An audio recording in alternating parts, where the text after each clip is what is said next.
You think it's difficult getting into North Korea? Well, try and nab yourself a pass for Room 39.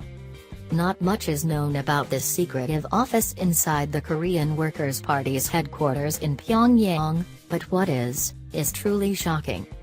Allegedly set up in the late 1970s by previously leader Kim Il-sung, it has been described as the linchpin behind the country's so-called court economy and brings in an estimated $1 billion per year.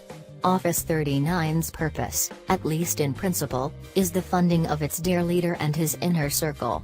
Or, as one source told NK News, buying the Danish hams and the French cognac.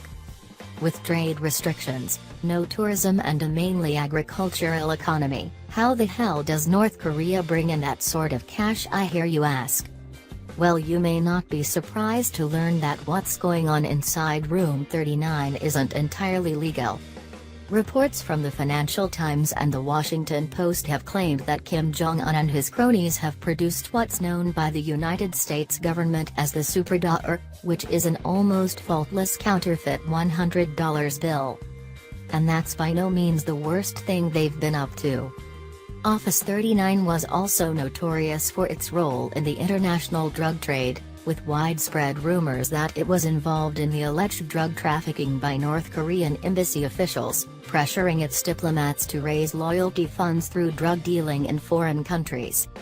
One source told NK News that the office was known for producing pharmaceutical-grade amphetamine, and that the bureau had begun selling crystal meth to replace some of the funds lost when the economy collapsed during the end of the last century.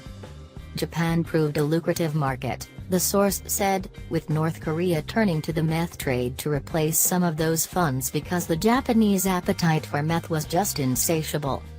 So in the very late 90s and early 2000s, North Korea was sending meth to Japan by the shipload. With international insurance fraud and black market arms deals also alleged by sources, is it time to start looking past the funny haircut and take Kim Jong-un more seriously?